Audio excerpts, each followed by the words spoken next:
Okay, in the last reaction हम लोगों ने जब लास्ट क्लास की बात की थी तो पहले रिवीजन करा दें। हम लोगों ने पढ़ क्या चुका है। We were discussing the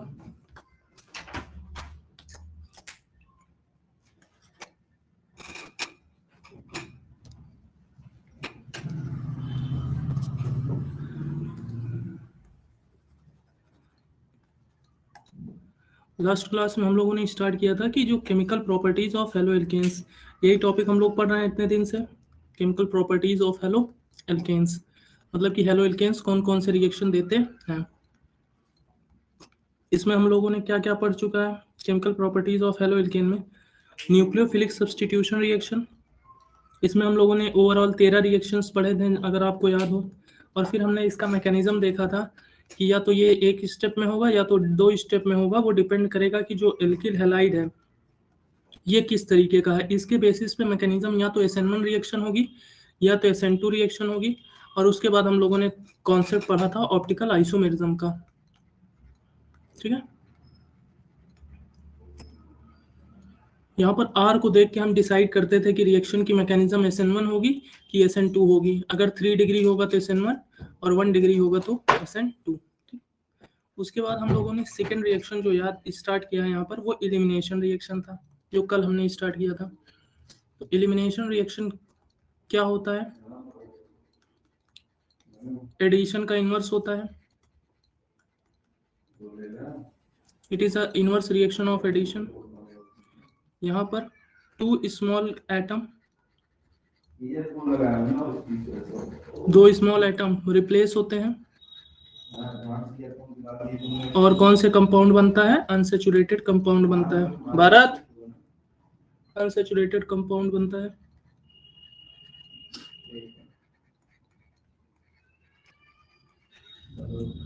smaller atom replace होते हैं, अनसेचुरेटेड कंपाउंड बनता है। ये स्मॉलर एटम अगर H और OH हो गए तो इस रिएक्शन को हम लोग बोलेंगे हाइड्रोजिनेशन, मतलब डिहाइड्रोजिनेशन मतलब removal of water.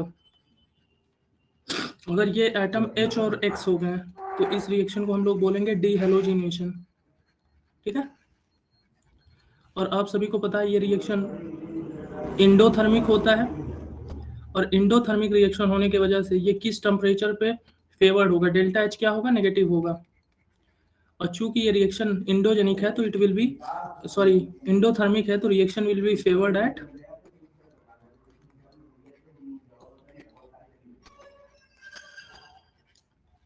High temperature. ठीक है, अब ध्यान से देखिएगा। फिर हमने पढ़ा था कि एलिमिनेशन रिएक्शन की अगर बात करें तो ये तो इंट्रोडक्शन हो गया था, रिप्लेसमेंट ऑफ वन और मोर एटम और smaller atom leading to formation of unsaturated compound. ठीक, इसके बाद हम लोग ने क्या देखा था कि अगर हम लोग पोजीशन के बेसिस पे देखें तो पोजीशन के बेसिस पे एलिमिनेशन दो तरीके का हो सकता है।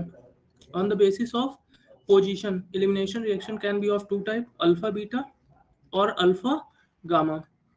अल्फा बीटा में हमने देखा था कि मान लीजिए ये कंपाउंड है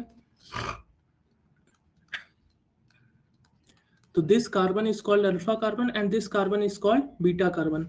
अगर अल्फा से Cl निकल रहा है और बीटा से हाइड्रोजन निकल रहा है तो you will get this product. This is called alpha beta elimination. यहाँ पर क्या बनता है, अनसेचुरेटेड कंपाउंड बनता है। अल्फा बीटा एलिमिनेशन में हमेशा अनसेचुरेटेड कंपाउंड बनता है। और अल्फा और गामा अगर एलिमिनेशन हो गया तो फॉर एग्जांपल सी दिस, जब भी अल्फा गामा एलिमिनेशन होगा तो यहाँ से Cl और यहाँ का H निकलेगा तो you will get a cyclic compound.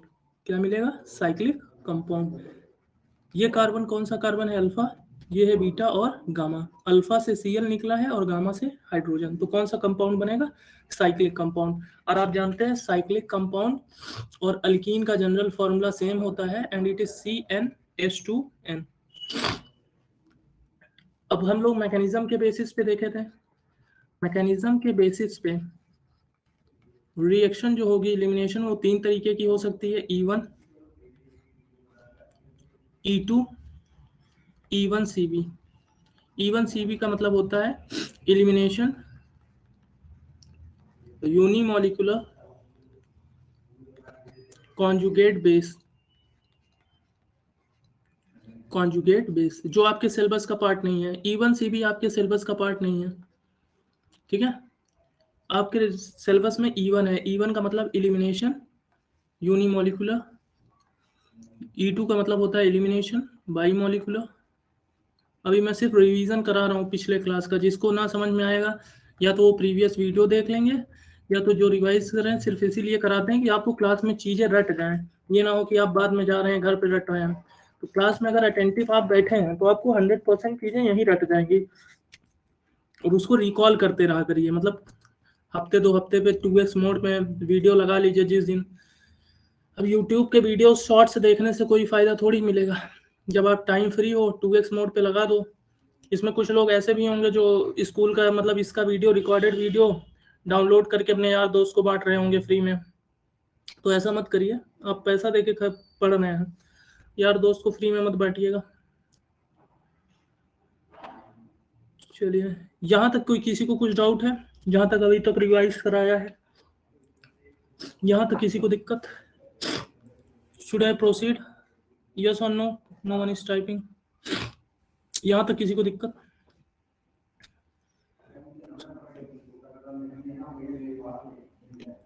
ठीक, चलिए आगे देखते हैं। अब मैंने स्टार्ट किया था E1 रिएक्शन। इसकी डिटेल में हम लोगों ने मैकेनिज्म देखी थी। कितने पहले E1 रिएक्शन का मतलब elimination unimolecular, elimination unimolecular reaction. ध्यान से देखिएगा, आज की क्लास इंपॉर्टेंट है। सेट-जेफ रूल यहीं पढ़ाएंगे, बहुत इंपॉर्टेंट रूल है elimination unimolecular reaction. For example see this, मैंने बताया था SN1 और SN2 रिएक्शन हम लोग किस बेसिस पे डिसाइड करते हैं? R के बेसिस पे। हम लोग यहाँ पर रिएक्शन E1 होगा कि E2 वो हम डिटरमाइन करेंगे बेस को देख के। ये किसके प्रेजेंस में होता है? Week base. और वीक बेस क्या होते हैं? याद रखना, जितने भी एल्कोहल्स होते हैं C2H5OH, CH3OH, even your water, पानी, ये भी क्या है? ये सब वीक बेस है। These are your weak base. और बेसिस क्या होते हैं? Weak bases are proton acceptor. Proton acceptor मतलब जो क्या लें? H+ लें। प्रोटॉन एक्सेप्टर का मतलब जो H+ एक्सेप्ट करें, ठीक है। अब ध्यान से देखिएगा रिएक्शन कैसे होती है। ध्यान से देख लो बेटा, मैं अभी हेलो एल्केन आपको पढ़ा रहा हूँ, ठीक है।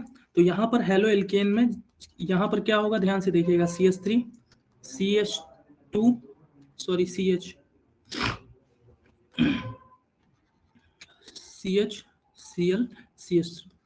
जब हम लोग अगले में एल्कोहल चैप्टर पढ़ेंगे तो यहाँ पर बस Cl की जगह क्या आ जाएगा? OH।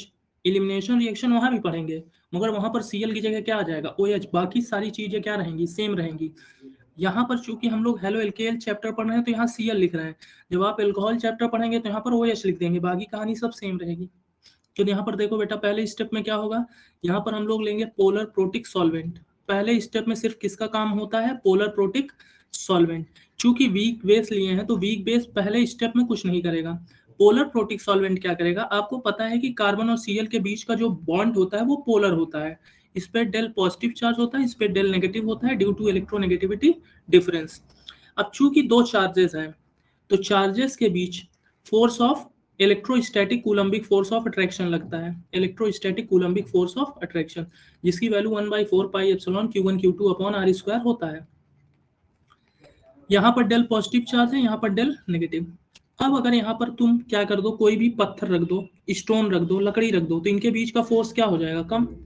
ये जो पोलर प्रोटिक सॉल्वेंट होते हैं ये चार्जेस के बीच चले जाते हैं और इनके बीच का फोर्स क्या कर देते हैं? कम कर देते हैं। जैसे अगर पानी ले लो तो पानी इनके बीच का फोर्स कितना कम कर देगा? 80। इसी तरीके अगर इथेन एल्कोहल ले लो तो वो इनके बीच का फोर्स 35 गुना कम कर देगा। तो क्या करेगा? पोलर प्रोटिक सॉल्वेंट जो है वो कार्बन और Cl के बीच का बॉन्ड क्या कर देगा? कमजोर कर देगा। और जैसे ही बॉन्ड कमजोर होगा, Cl पहले से ही दोनों इलेक्ट्रॉन किसकी तरफ थे? Cl की तरफ। क्योंकि Cl इलेक्ट्रोनेगेटिव था, जब बॉन्ड कमजोर हुआ तो इसको लेके Cl भाग जाएगा और यहाँ पर किसका फॉर्मेशन हो जाएगा, कार्बोकटायन। अब ये जो कार्बोकटायन बना ये 2 डिग्री का कार्बोकटायन है। अब ध्यान से सुनो, ये स्टेप स्लो होती है, ये स्टेप क्या होती है, स्लो। तो स्लो स्टेप ही रेट डिटरमाइनिंग स्टेप होती है। मतलब कि हम रेट ऑफ रिएक्शन क्या लिखेंगे, rate of reaction equals to k times कितना रिएक्टेंट है, सिर्फ और सिर्फ एक, और उसकी पावर भी क्या है, उसके आगे स्टाइकियोमेट्रिक क्या लिखा है, 1, तो पावर क्या हो जाएगी 1। तो रेट ऑफ रिएक्शन से अगर हम ऑर्डर ऑफ रिएक्शन देखेंगे तो ऑर्डर ऑफ रिएक्शन 1 आ गई, इसलिए इस रिएक्शन का जो, इसको हम कौन सा रिएक्शन बोलेंगे, unimolecular reaction, unimolecular reaction. Order of reaction क्या हो गई 1। अब दूसरी बात देखिए, स्टेप 1 में क्या बना, कार्बोकटायन। अब देखो यहाँ पर रीअरेंज होने का कोई चांस नहीं है, क्योंकि अगर ये पॉजिटिव चार्ज इधर आ जाए और हाइड्रोजन इधर आ जाए तो 1 डिग्री कार्बोकटायन बन जाएगा, इसमें कोई रीअरेंज होने की चांस नहीं है। क्योंकि रीअरेंज तब होता है जब 2 डिग्री 3 में कन्वर्ट हो सके। यहाँ पर 2 डिग्री अगर पॉजिटिव चार्ज कहीं भी जाएगा, अगर इधर पॉजिटिव चार्ज आ गया तो 1 डिग्री, इधर भी आ गया तो 1 डिग्री, मतलब यहाँ पर रीअरेंज होने का कोई चांस नहीं है। अब 2 डिग्री कार्बोकटायन क्या करेगा, अभी मैं रीअरेंज वाला भी एग्जांपल आपको कराऊंगा। अब 2 डिग्री कार्बोकटायन पे आएगा वीक बेस। अब वीक बेस क्या करेगा, वीक बेस जो है H प्लस एक्सट्रैक्ट करेगा, क्या कराएगा, H प्लस निकालेगा। और वो H प्लस कहाँ से निकलेगा, H प्लस निकलेगा आपका बीटा कार्बन से। वीक बेस क्या करेगा, वीक बेस विल एब्स्ट्रैक्ट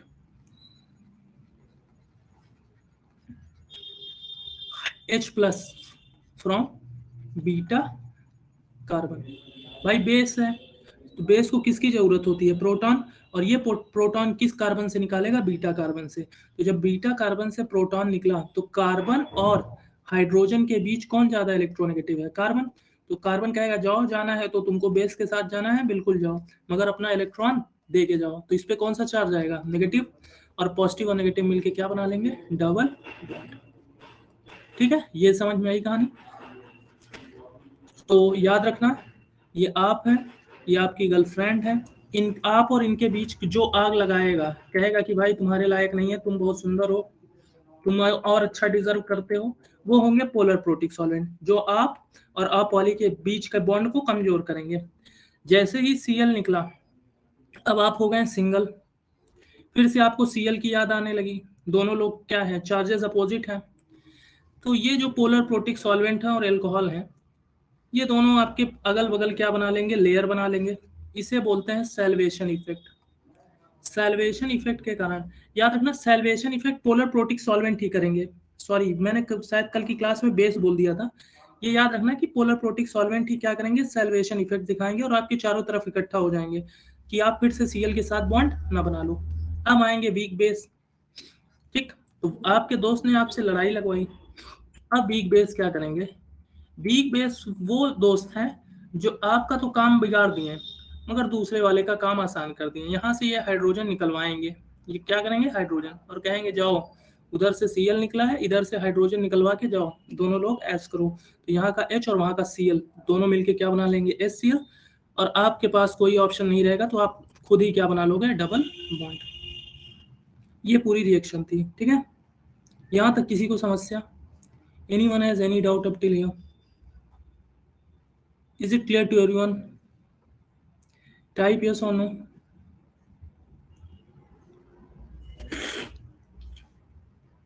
ठीक है, चलिए आगे देखते हैं। अब आते हैं हम लोग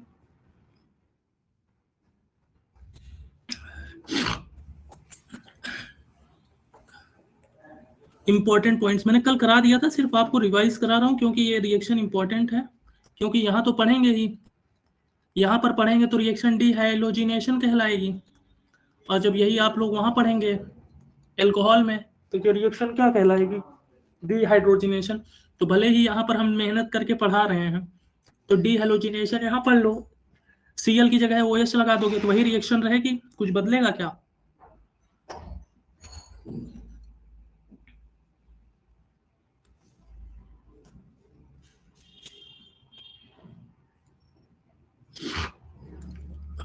चलिए देखिए,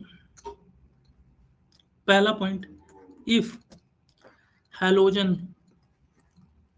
wants टू रीअटैक, मान लो कार्बोकैटायन बन गया और हैलोजन जो है फिर से अटैक करना चाहता है, then polar protic solvent will lead to solvation effect. इस लाइन का मतलब आप समझ ही गए होंगे। पहले तो पोलर प्रोटिक सॉल्वेंट ने आपको लड़ाई लगवाई, बॉन्ड तोड़ दो, जब आपके ऊपर पॉजिटिव चार्ज आ गया और यहाँ नेगेटिव आ गया, आप फिर से बॉन्ड ना बना लो। इसलिए पोलर प्रोटिक सॉल्वेंट क्या करेगा, इसके बगल एक लेयर बना देगा, वो आके चारों तरफ से इसको घेर लेगा, और ये क्या कहलाएगा, सैल्वेशन इफेक्ट। ठीक है, दूसरा पॉइंट देखिए,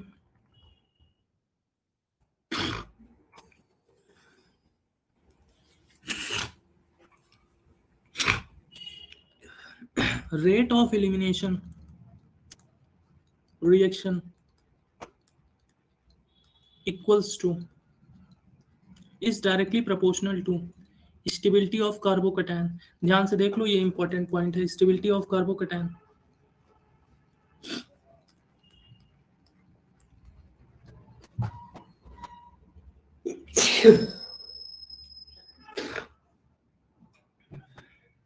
ये इंपॉर्टेंट पॉइंट है, यहाँ पर क्वेश्चन देखिए,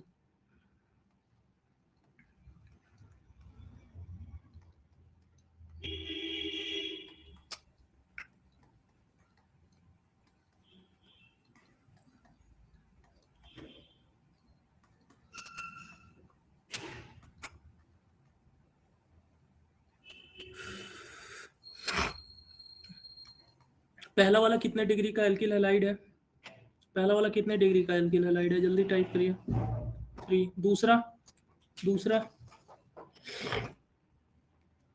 लास्ट वाला 1 डिग्री। ठीक है, ठीक, गुड।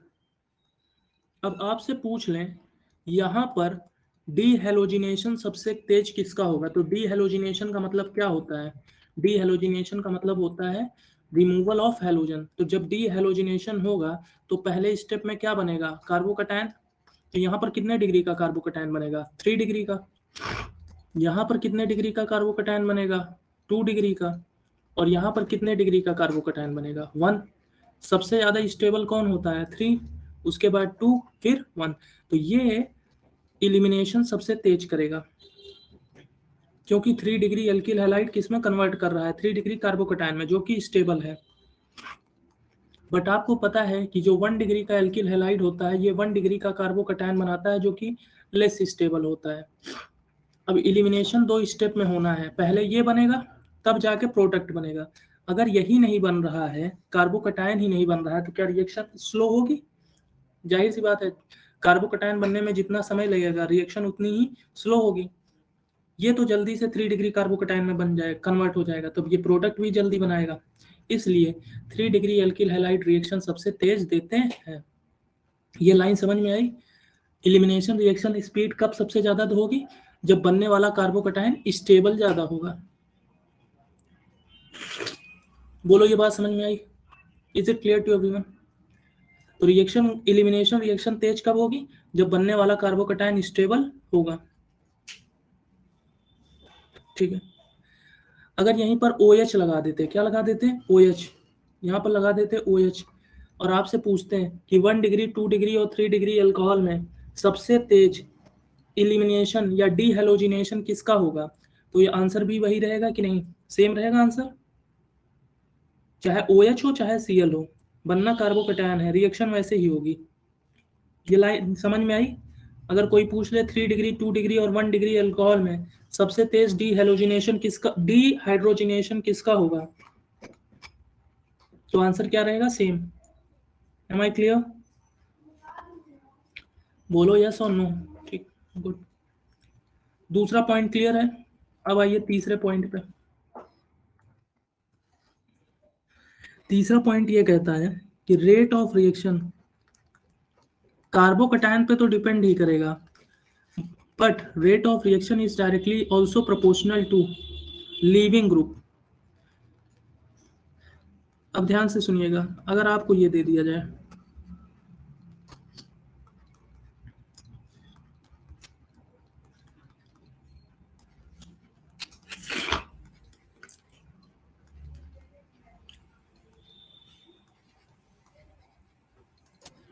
अब यहाँ पर आप अगर देखेंगे तो जितने भी एग्जाम्पल ले रहे हैं ये तीनों 3 डिग्री के एल्किल हैलाइड हैं। अब यहाँ पर तो हम जितने भी कार्बोकैटायन बनेंगे वो तीनों 3 डिग्री के बनेंगे। तो अगर कार्बोकैटायन तीनों 3 डिग्री के बनेंगे तब कैसे जानेंगे कि रेट ऑफ रिएक्शन कब तेज होगा? अब यहाँ पर डिपेंड ये करेगा कि पहले स्टेप में कार्बोकैटायन बनना है, और कार्बोकैटायन किसके रिमूवल से बनना है? हैलोजन के। Carbocation is formed by removal of halogen. अब जो हैलोजन सबसे तेज रिमूव होगा वही क्या होगा? रिएक्शन सबसे तेज देगा। और आपको पता है कि सबसे तेज कौन सा हैलोजन निकलता है? आई, फिर Br, फिर Cl, फिर F। तो यहाँ पर ये कार्बोकैटायन सबसे तेज बनाएगा, फिर ये याद रखना लीविंग ग्रुप का ऑर्डर।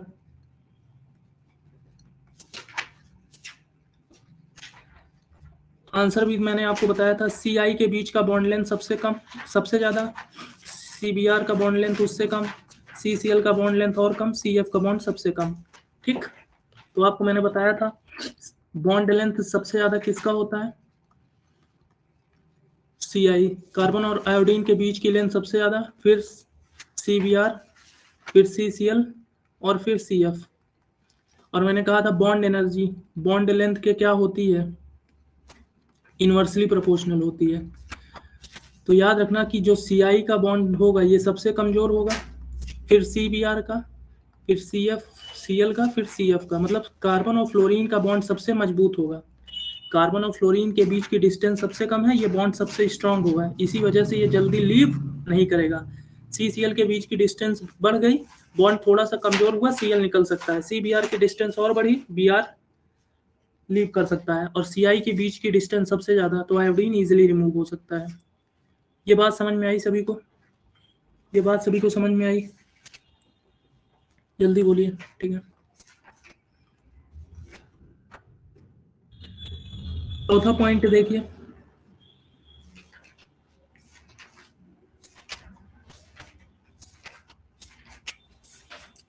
वीक बेस इन even reaction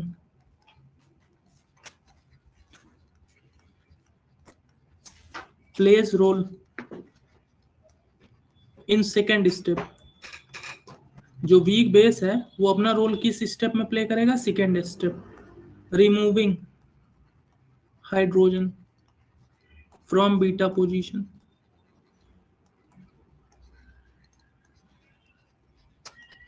जो वीक बेस आपने लिया था C2H5OH या CH3OH या वाटर, ये सेकेंड स्टेप में ऐड होगा, और सेकेंड स्टेप में ये क्या करेगा? हाइड्रोजन निकालेगा फ्रॉम बीटा पोजीशन।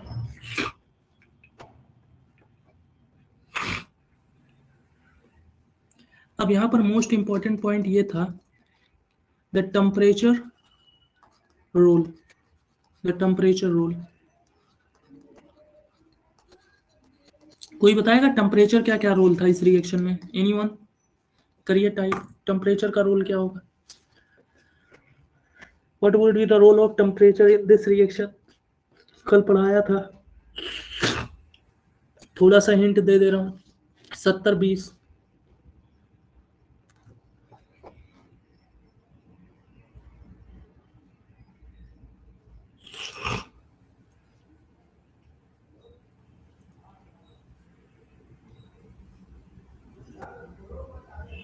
वो तो मुझे भी पता है, 70 पे इंडो होगा, 20 पे एक्सो होगा। हमारा प्रोडक्ट क्या बनेगा 70 पे? 70 पे कौन सा प्रोडक्ट? हाँ गुड, अब वो 70 Indo and below 20 SN1 reaction. Good, ध्यान से सुनिएगा बेटा। मान लीजिए ये हमारा रिएक्टेंट है, suppose this is a reactant, और एग्जाम में ऐसे आपको दे दिया जाए, मान लीजिए आपको रिएक्शन ऐसे एग्जाम में दे दिया जाए,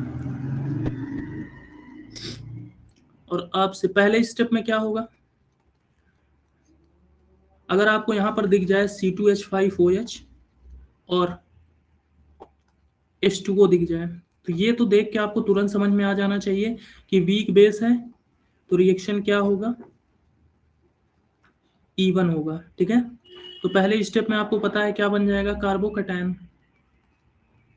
क्या बनेगा? Carbocation.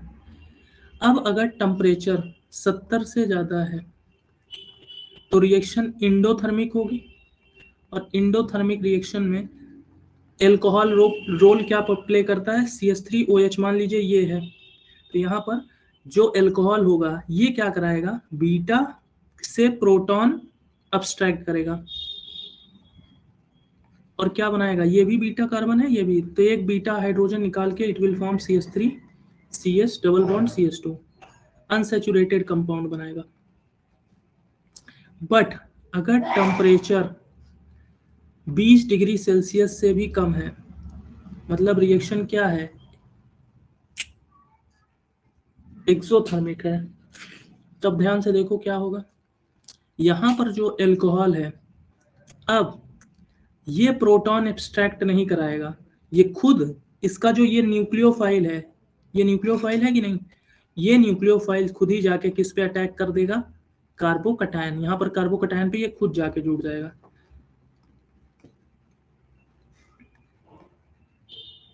And it will form ether, यहाँ पर क्या बन जाएगा, ईथर बन जाएगा।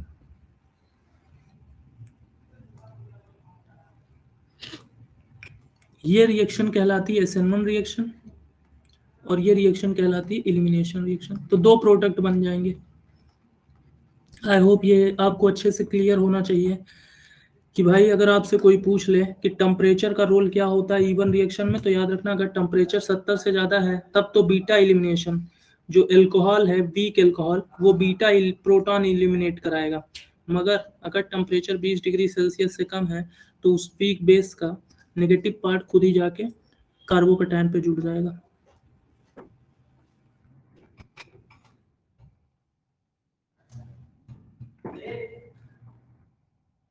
बट याद रखना, चलो ठीक है यहाँ तक, अगर टेम्परेचर 70 डिग्री सेल्सियस से ज़्यादा होगा तो ये मेजर प्रोडक्ट हो जाएगा, ठीक है, और अगर टेम्परेचर 20 डिग्री सेल्सियस से कम है तो ये मेजर प्रोडक्ट होगा, ठीक है, टेम्परेचर पे डिपेंड होगा, बनेगा दोनों, हर टेम्परेचर पे दोनों बनेगा, मगर वो टेम्परेचर पे देख के देखोगे कि किसको मेजर लिखेंगे किसको माइनर, ठीक है। मान लो यहाँ टेम्परेचर 80 डिग्री सेल्सियस दिया होता, टेम्परेचर यहाँ पर 80 दिया होता तो ये मेजर होता, ये माइनर होता, अगर टेम्परेचर 20 से कम दिया तो ये मेजर और ये ऊपर वाला माइनर हो जाएगा।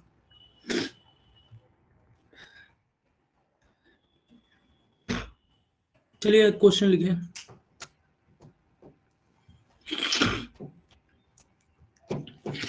ध्यान से देखिएगा, यहाँ पर क्वेश्चन देखिए, या हेडिंग डालिए सेटेजेफ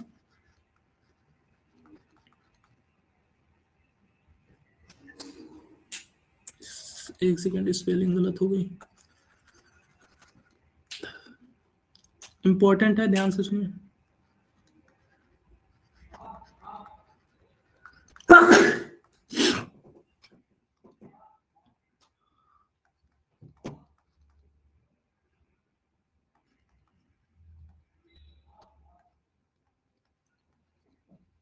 और की जगह इसको एंड कर लीजिए, Saytzeff and Hofmann product, Saytzeff and Hofmann product.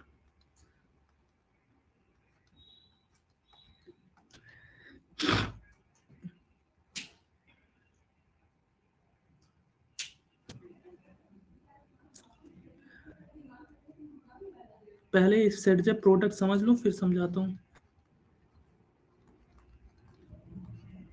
पहले मैं एक एग्जांपल आपको अच्छे से समझा देता हूँ फिर आप देखिएगा,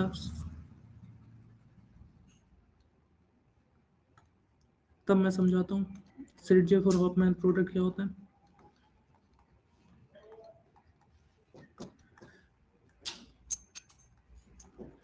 यहाँ पर रिएक्टेंट आपने देखा CH3OH है, H2O लिखा है और टेम्परेचर 60 डिग्री सेल्सियस लिखा है, विच इज नियरली 70 के आस ही पास है, ठीक है, 70 के आसपास है, मतलब ये रिएक्शन क्या होगी, देख के ही पता चल रहा है ये E1 रिएक्शन होगी। कौन सी रिएक्शन, E1 रिएक्शन होगी। E1 रिएक्शन होगी तो पहले स्टेप में कार्बोकैटायन बनेगा, देखो ये स्टेप आपको लिखने की जरूरत नहीं होती, ठीक, पहला स्टेप लिखने की जरूरत नहीं होती है कार्बोकैटायन वाली, आपको डायरेक्ट प्रोडक्ट लिखना है, ये मैं सिर्फ आपको समझाने के लिए बता रहा हूँ, आपको डायरेक्ट प्रोडक्ट लिखना है। तो पहले स्टेप में कार्बोकैटायन बना, this is your 2 degree carbocation. अब ध्यान से सुन लो, अगर रीअरेंज होता तो पॉजिटिव चार्ज देखो, दो पॉसिबिलिटी थी कि अगर रीअरेंज होता तो पॉजिटिव चार्ज यहाँ चला जाता तो कितने डिग्री का कार्बोकैटायन बन जाता, 1। अगर ये पॉजिटिव चार्ज यहाँ चला जाता तब भी 2 ही डिग्री का रहेगा, मतलब कि यहाँ पर जाने पे कोई फायदा नहीं है। 1 डिग्री का कार्बोकैटायन बनेगा जो कि और स्टेबल नहीं होता। पॉजिटिव चार्ज यहाँ चला है तब भी 2 डिग्री का ही कार्बोकैटायन बनेगा। तो क्या जरूरत है रीअरेंज होने की जब स्टेबिलिटी बढ़ ही नहीं रही। तो यहाँ पर कोई भी रीअरेंजमेंट पॉसिबल नहीं है, नो रीअरेंजमेंट इज पॉसिबल। क्योंकि अगर पॉजिटिव चार्ज को हम कहीं भी ले जा रहे हैं तो 2 डिग्री कार्बोकैटायन 3 में कन्वर्ट नहीं हो रहा है। यहाँ पर कोई भी रीअरेंजमेंट होने की चांसेस नहीं है।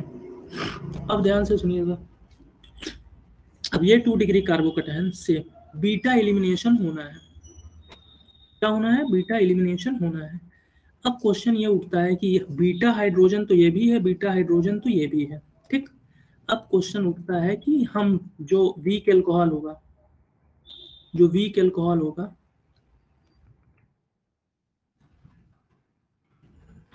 वीक एल्कोहल ही तो आपका प्रोटॉन एक्सट्रैक्ट कराएगा। अब वीक एल्कोहल में दो पॉसिबिलिटी है, ये हाइड्रोजन यहाँ से भी निकाल सकता है और ये हाइड्रोजन यहाँ से, मतलब कि हाइड्रोजन एब्स्ट्रैक्ट होने की दो पॉसिबिलिटी है। हाइड्रोजन एब्स्ट्रैक्ट कितने पोजीशन से हो सकता है? 2। इस वाले बीटा पोजीशन से भी, इस पोजीशन से भी। इसको हम 1 कह दे रहे हैं, इसको 2 कह दे रहे हैं, ठीक। अगर 2 से हाइड्रोजन निकलता तो क्या प्रोडक्ट बनेगा? ध्यान से देखो, अगर बीटा से हाइड्रोजन निकला तो ये CH हो जाएगा, CH CH3। और अगर 1 से हाइड्रोजन निकला तो you will get CH3 CH2 CH double bond CH2। बोलो ये बात समझ में आई कि नहीं? बोलो ये बात समझ में आई सभी को? इसमें 2 बीटा कार्बन है और दोनों बीटा कार्बन सेम नहीं है। देख लो, दोनों बीटा कार्बन सेम नहीं है। एक बीटा कार्बन CH2 है और एक बीटा कार्बन CH3 है। अभी तक जितने रिएक्शन पढ़े थे उसमें दोनों बीटा कार्बन CH3 ही थे। जैसे ऊपर यहाँ पर देखो, यहाँ पर इधर भी CH3 है और इधर भी CH3 है। तो बीटा हाइड्रोजन चाहे यहाँ से निकालो चाहे यहाँ से, उससे कोई फर्क नहीं पड़ता। तो क्योंकि दोनों बीटा कार्बन क्या है? सेम। मगर यहाँ पर क्या दोनों बीटा कार्बन सेम है? यहाँ पर एक CH2 है और एक CH3। इस CH2 के बगल एक CH3 जुड़ा हुआ है और इधर कुछ नहीं जुड़ा है। तो यहाँ पर बीटा कार्बन क्या है? अलग। तो अगर यहाँ से हाइड्रोजन निकाले तो ये बनेगा और यहाँ से निकाले तो ये बनेगा।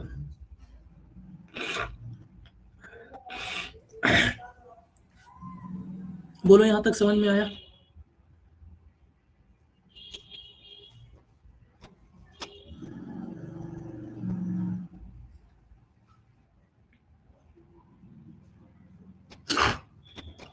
Is it clear to everyone?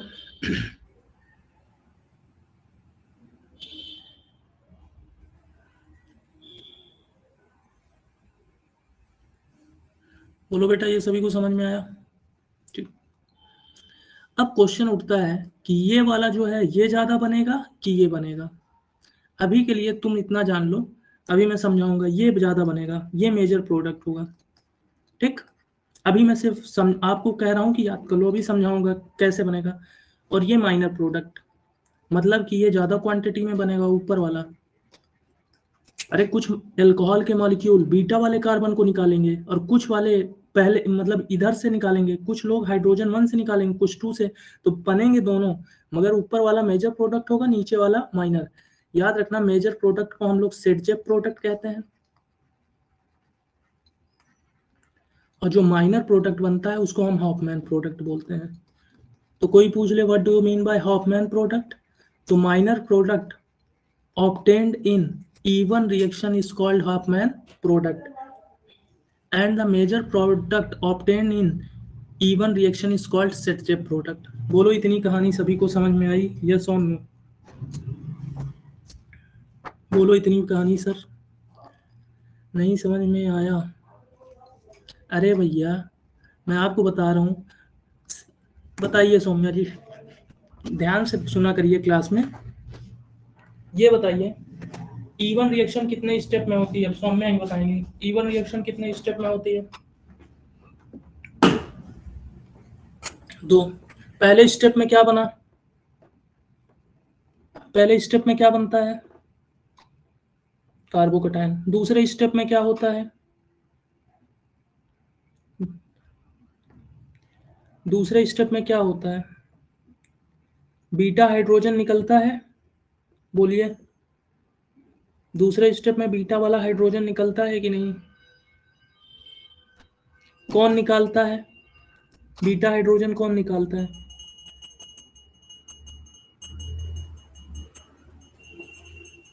Beta hydrogen कौन निकालता है? एल्कोहल। इसीलिए कहता हूँ बेटा क्लास में ध्यान से पढ़ा करो। बीटा हाइड्रोजन कौन निकालता है? एल्कोहल। अब यहाँ पर देखो, यहाँ पर ये भी वाला हाइड्रोजन, ये भी कार्बन बीटा कार्बन है और ये भी कार्बन बीटा वाला कार्बन है। हाइड्रोजन इससे भी निकल सकता है कार्बन 2 से, और हाइड्रोजन कार्बन 1 से भी निकल सकता है। ठीक, जब कार्बन 2 से हाइड्रोजन निकलेगा तो यहाँ पर CH2 की जगह CH हो जाएगा और डबल बॉन्ड, तो ये एक प्रोडक्ट ये बनेगा जब 2 से हाइड्रोजन निकला। बट जब 1 से हाइड्रोजन निकलेगा तो ये प्रोडक्ट बनेगा। भाई एल्कोहल के कुछ मॉलिक्यूल, जिन कुछ लोग 2 से हाइड्रोजन निकाल पाएंगे और कुछ लोग 1 से निकालेंगे, तो जब 2 से हाइड्रोजन निकलेगा तो ये प्रोडक्ट बनेगा, और जब 1 से हाइड्रोजन निकलेगा तो ये प्रोडक्ट बनेगा। अभी मैं आपसे कह रहा हूँ कि याद कर लो, ये वाला प्रोडक्ट मेजर प्रोडक्ट है। कौन सा प्रोडक्ट है? मेजर प्रोडक्ट है। और मैं कह रहा हूँ कि इसको याद कर लो, ये माइनर है। अभी समझाऊंगा, याद वाद कुछ नहीं करना है। ठीक, ये मेजर प्रोडक्ट जो होगा इसको हम लोग सेडजेफ प्रोडक्ट कहते हैं। इवन रिएक्शन में जो ज्यादा क्वांटिटी में बनता है उसे मेजर प्रोडक्ट कहते हैं, और उसको हम लोग और एक नाम देते हैं सेडजेफ प्रोडक्ट। ठीक, जो कम क्वांटिटी में बनता है उसे हम लोग बोलते हैं माइनर प्रोडक्ट, और उसी को हम लोग हाफमैन प्रोडक्ट कहते हैं। बोलिए, अब कुछ समझ में आया? बोलिए, अब कुछ समझ में आया? इवन रिएक्शन में 2 प्रोडक्ट बनेंगे, एक होगा ज्यादा क्वांटिटी में बनेगा और एक कम क्वांटिटी में बनेगा। जो ज्यादा क्वांटिटी में बनता है उसे हम लोग बोलते हैं हाफ सेडजेफ प्रोडक्ट, और जो कम क्वांटिटी में बनता है उसे हम लोग बोलते हैं माइनर प्रोडक्ट। ठीक, अब क्वेश्चन उठता है ये क्यों ज्यादा बनेगा? क्योंकि ये जो अल्कीन है, इस अल्कीन इज मोर स्टेबल। ये अल्कीन ज्यादा स्टेबल है।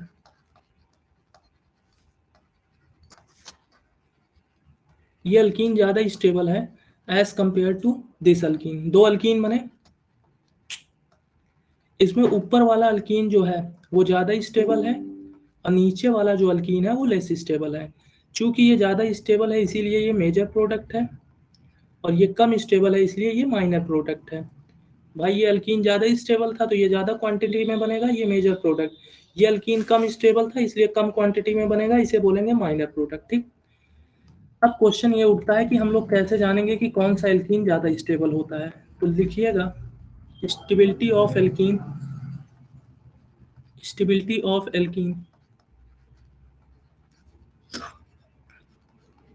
is given by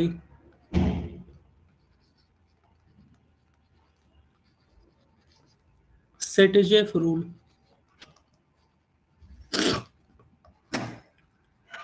Stability of alkene is given by Setjeff rule.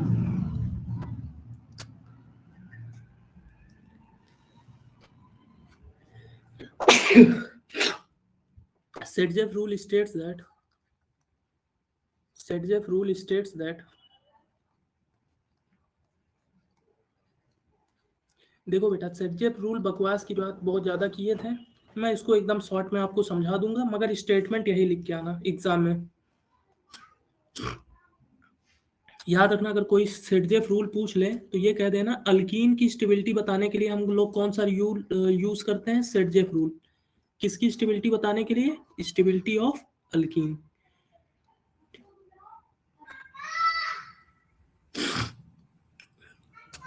Alkyne which is more substituted, alkene which is more substituted,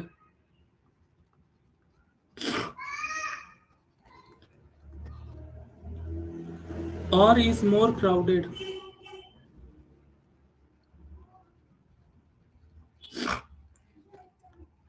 is more stable। ये तो सेटजेफ की line है, ये सेटजेफ की line है, ठीक। अब मेरी लाइन याद रखना एग्जाम में। अब आप लोग पता नहीं क्राउडिंग देख पाओ ना देख पाओ, सब्स्टिट्यूटेड देख ना पाओ, तो ये लाइन याद रखना जो मैं बता रहा हूँ। मोर अल्फा हाइड्रोजन, मोर मेजर प्रोडक्ट। सेटजेफ रूल सिर्फ इतना है, सेटजेफ रूल ये कहता है, सेटजेफ रूल किसकी स्टेबिलिटी की बात करता है? अल्कीन की। और सेटजेफ रूल ये कहता है अल्कीन जो ज़्यादा सब्स्टिट्यूटेड होगा या ज़्यादा क्राउडेड होगा वो ज़्यादा स्टेबल होगा। मेरी तरफ से ये लाइन याद रखना, अल्फा हाइड्रोजन जितना ज़्यादा होगा वो अल्कीन ज़्यादा स्टेबल होगा, और वही क्या होगा? Major product. पहले देख लो समझाना क्या चाह रहा हूँ, ध्यान से देखो। ऊपर दो प्रोडक्ट ये बना था, इसको अगर ऐसे लिख दें तो कोई दिक्कत? ऊपर यही तो बना था, ये देखो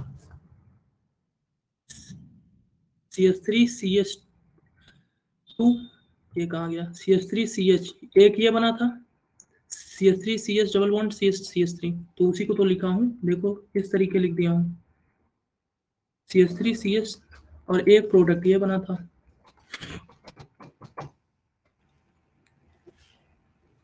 CH3।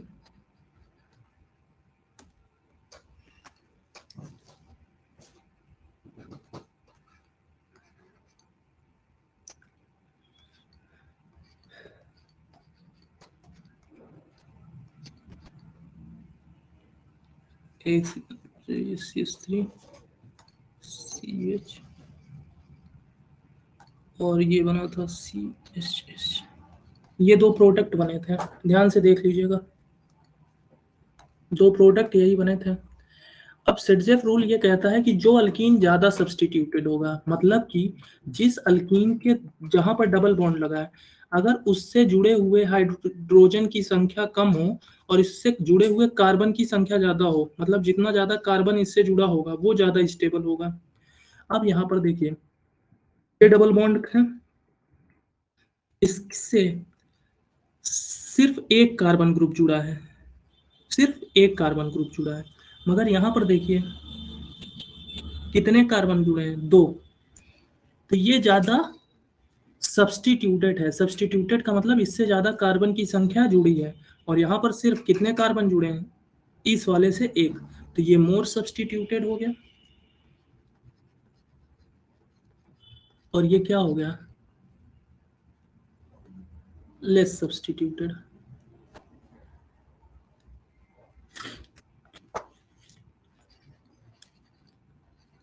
यहाँ पर सिर्फ एक कार्बन है, डबल बॉन्ड से सिर्फ एक कार्बन जुड़ा है, और यहाँ डबल बॉन्ड से कितने कार्बन जुड़े हैं? दो, तो ये ज्यादा सब्स्टिट्यूटेड है। अब इसका रीजन क्या होता है, ध्यान से सुन लो, मैंने आप सभी को बताया था, इसका रीजन कहीं बुक में नहीं लिखा है, ये मैं समझा रहा हूँ, ठीक। बुक में ये कहीं नहीं लिखा है कि मोर सब्स्टिट्यूटेड क्यों ज्यादा स्टेबल होगा और लेस सब्स्टिट्यूटेड क्यों लेस स्टेबल होगा।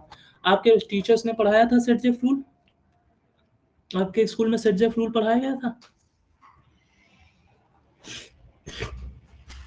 कल जाके पूछना उनसे, सेटजेफ रूल में पूछना, सर ये जो मोर सब्स्टिट्यूटेड अल्कीन होता है वो क्यों ज्यादा स्टेबल होता है?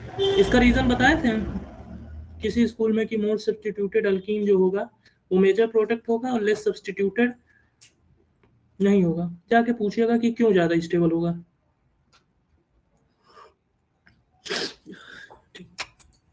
अब ध्यान से सुनिएगा, मैंने आपको एक कॉन्सेप्ट बताया था हाइपर कॉन्जुगेशन।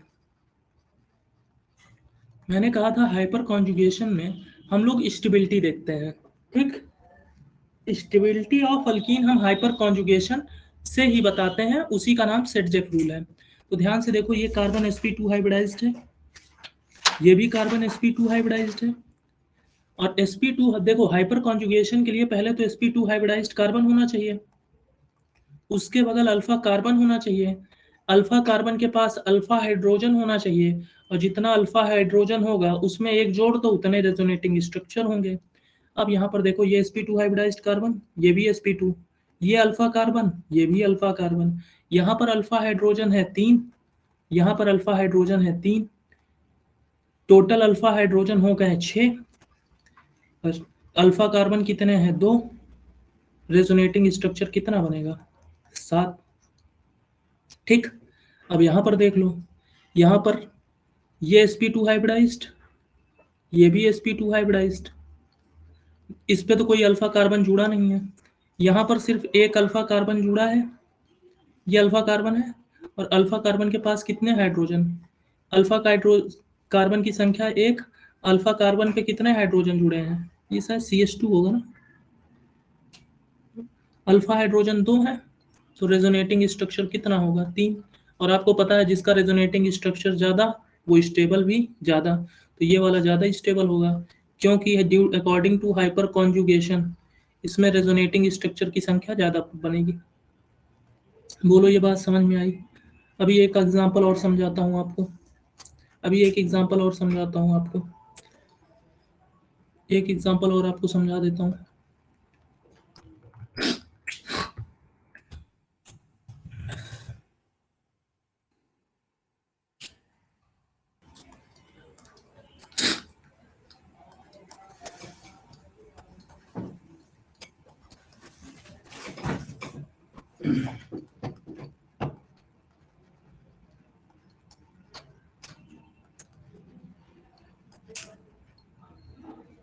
ये याद कर लेना अच्छे से,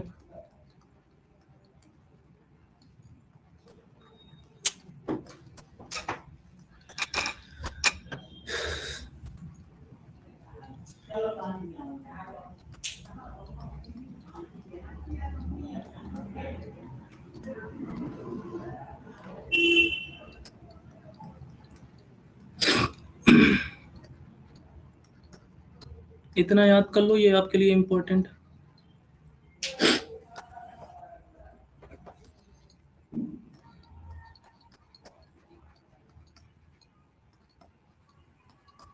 सेडजेफ रूल के अकॉर्डिंग देख लो, अगर आपसे कोई स्टेबिलिटी पूछ ले तो ध्यान से देख लो, ये कार्बन पे 2 कार्बन और 2 कार्बन इधर, तो ये कितना सब्सटीट्यूटेड है 4 सब्सटीट्यूटेड, इस पे ज़्यादा नंबर ऑफ कार्बन जुड़े हैं तो ये सबसे ज़्यादा स्टेबल होगा। यहाँ पर कितनी बार सब्सटीट्यूटेड है, सिर्फ 3 बार, तो ये लेस स्टेबल। यहाँ पर कितनी बार सब्सटीट्यूटेड है 2 बार, यहाँ भी कितने बार सब्सटीट्यूटेड है 2 बार, यहाँ पर कितनी बार सब्सटीट्यूटेड है 1, और ये लीस्ट सब्सटीट्यूटेड है। ये तो सेडजेफ रूल के अकॉर्डिंग हो गया कि जितने ज़्यादा ग्रुप जुड़े होंगे स्टेबिलिटी उतनी ही ज़्यादा होगी। यहाँ पर कितने ग्रुप जुड़े हैं 1 2 3 4, तो ये ज़्यादा सब्सटीट्यूटेड है, ये कम सब्सटीट्यूटेड है, 3 बार, ये 2 बार सब्सटीट्यूटेड है, ये भी 2 बार सब्सटीट्यूटेड है, ये 1 बार सब्सटीट्यूटेड है, और इसमें कोई भी सब्सटीट्यूशन नहीं है। तो सेडजेफ रूल यही तो कहता है more the substituted alkyne is, more the substituted alkene is, alkyne पे जितना ज़्यादा ग्रुप जुड़ा होगा greater will be the stability. ठीक, अब रीजन अगर कोई आपसे पूछ ले कि बताओ पहला वाला क्यों स्टेबल है, आप कहेंगे क्योंकि ये सबसे ज्यादा सब्सटीट्यूटेड है। तो कोई पढ़ा लिखा आपसे पूछेगा कि अच्छा मान लो ये सब्सटीट्यूटेड है तो उससे क्या असर पड़ जाता है, ध्यान से देखना, ये कार्बन 2 sp2 हाइब्रिडाइज्ड है,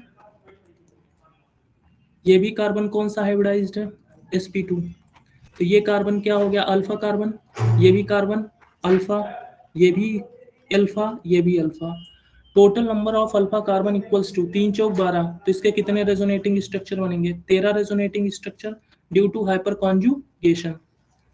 अब ध्यान से देखिएगा, ये कार्बन sp2 हाइब्रिडाइज्ड, ये भी sp2 हाइब्रिडाइज्ड, ये अल्फा कार्बन, ये अल्फा और ये अल्फा, यहाँ पर तो कार्बन है नहीं, टोटल अल्फा हाइड्रोजन कितने हो गए 9, रेजोनेटिंग स्ट्रक्चर कितना हो जाएगा 10। भाई इसके रेजोनेटिंग स्ट्रक्चर ज्यादा थे तो ये ज्यादा स्टेबल, इसके कम। अब बताइए तीसरे वाले के कितने रेजोनेटिंग स्ट्रक्चर बनेंगे, बता रहा हूँ, थर्ड और फोर्थ स्ट्रक्चर पे आ रहा हूँ।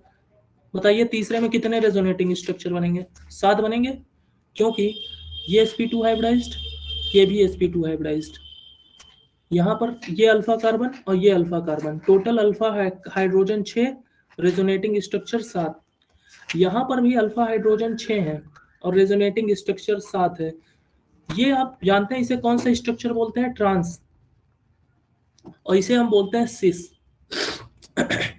जब सेम ग्रुप डिफरेंट साइड हो तो उसे हम ट्रांस बोलते हैं, और जब सेम ग्रुप सेम साइड हो तो उसे हम सिक्स बोलते हैं, सिस। ठीक। अब क्वेश्चन उठता है कि ट्रांस ज्यादा स्टेबल क्यों होता है सिस से? तो मैंने आपको स्टेरिक हिंड्रेंस पढ़ाया था। स्टेरिक हिंड्रेंस, जब सेम ग्रुप एक ही तरफ होंगे तो इनके बीच लगेगा स्टेरिक हिंड्रेंस, और स्टेरिक रिपल्सन, स्टेरिक रिपल्सन, और रिपल्सन से हमेशा एनर्जी क्या हो जाती है? बढ़ती है, और स्टेबिलिटी क्या हो जाती है? कम। अब यहाँ पर बल्कि ग्रुप दूर दूर है तो इसमें रिपल्शन क्या लगेगा? कम। यहाँ पर बल्कि ग्रुप पास पास है तो स्टेरिक रिपल्सन से एनर्जी बढ़ेगी, स्टेबिलिटी घटेगी। तो याद रखना, ट्रांस ज्यादा स्टेबल होता है, सीस कम होता है। यहाँ पर कितने अल्फा हाइड्रोजन? सिर्फ और सिर्फ 3, तो यहाँ पर रेजोनेटिंग स्ट्रक्चर 4, और यहाँ पर कोई भी अल्फा कार्बन नहीं, तो यहाँ पर रेजोनेटिंग स्ट्रक्चर सिर्फ 1 बनेगा। अल्फा हाइड्रोजन 0 है, 0 में 1 जोड़ेंगे तो रेजोनेटिंग स्ट्रक्चर कितना आ जाएगा? 1। बताओ स्टेबिलिटी ऑफ अल्कीन समझ में आया कि नहीं? बताओ जल्दी।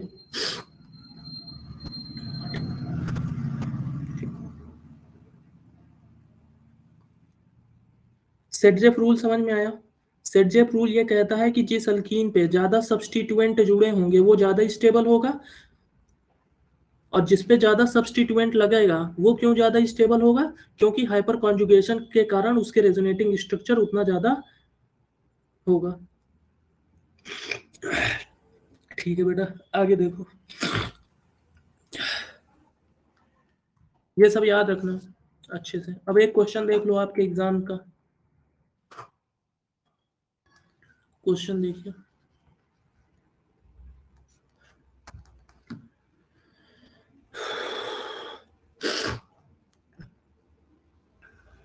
क्वेश्चन ये है आपका,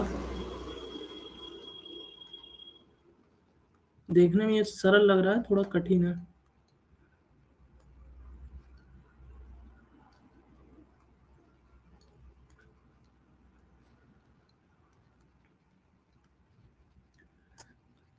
अब ध्यान से देखो, यहां पर आपको दिखा वीक बेस, ये आपका वीक बेस है, और ये आपका पोलर प्रोटिक सॉल्वेंट है, और टेम्परेचर 70 के करीब लग रहा है। तो ये कौन सा रिएक्शन होगा? देख के ही पता चल रहा है, इवन रिएक्शन होगा। रिएक्शन कितने स्टेप में होगी? अगर मैकेनिज्म पे लिखें तो मैकेनिज्म इसका ऐसे होगा कि नहीं? अब देखो, तुमको रिएक्शन के बीच की चीजें समझ में आ रही हैं कि नहीं? मैकेनिज्म क्या होगा, ध्यान से देखो। पहले स्टेप में सिर्फ पोलर प्रोटिक सॉल्वेंट, मतलब H2O, यहाँ के कार्बन और यहाँ के Cl पे, यहाँ पर कौन सा चार्ज होगा? डेल पॉजिटिव डेल नेगेटिव, यहाँ के बीच के बॉन्ड को कमजोर करेगा ये पानी। और कितने गुना फोर्स कम करेगा? 80 गुना, याद रखना। तो कार्बन और Cl के बीच का बॉन्ड टूटेगा, और ये क्या बना लिया? कार्बोकटायन बनाया। और एक चीज ये बताओ, ये जो कार्बोकटायन बना,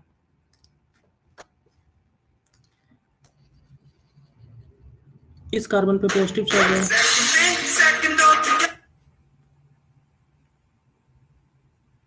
हेलो, क्लास ले रहे हैं, 5 मिनट में करते हैं, 10 मिनट में। ये जो कार्बोकटायन बना, ये कितने डिग्री का बना?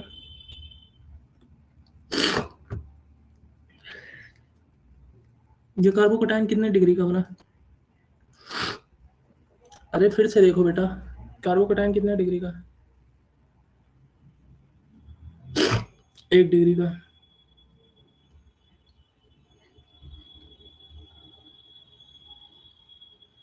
अब ध्यान से देखो, यहाँ पर कार्बन है, कार्बन से 3 कार्बन जुड़े हैं, और यहाँ पर 1 हाइड्रोजन है। सभी को ये बात समझ में आई? ये कितने डिग्री का कार्बन? 1 डिग्री का कार्बोकटायन है। इसको थोड़ा सा मैं इनलॉज करके बना दे रहा हूँ, जब भी ऐसे क्वेश्चन आए कृपया करके इसको ऐसे बना लिया करिए।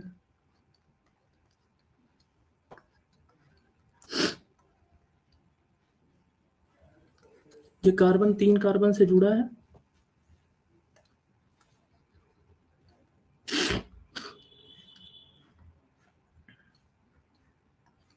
ये 1 डिग्री का कार्बोकटायन है। अब एक चीज का ये देख के बताओ, इसमें आपको क्या समझ में आ रहा है? Rearrangement takes place. Very good. ये 1 डिग्री का कार्बोकटायन है। यहाँ पर अगर हाइड्रोजन इस पे चला है और पॉजिटिव चार्ज यहाँ चला है, तो इसे हम लोग बोलेंगे रीअरेंजमेंट। और 1 डिग्री कार्बोकैटायन किस में चेंज हो जाएगा? 2 डिग्री कार्बोकैटायन में। जिनको ये बात समझ में आ गई, वेल एंड गुड। ये पॉजिटिव चार्ज यहाँ आ जाएगा और कार्बन पे हाइड्रोजन चला जाएगा। इस पे पहले से ही 2 हाइड्रोजन जुड़े रहे होंगे, ये हो जाएगा CH3।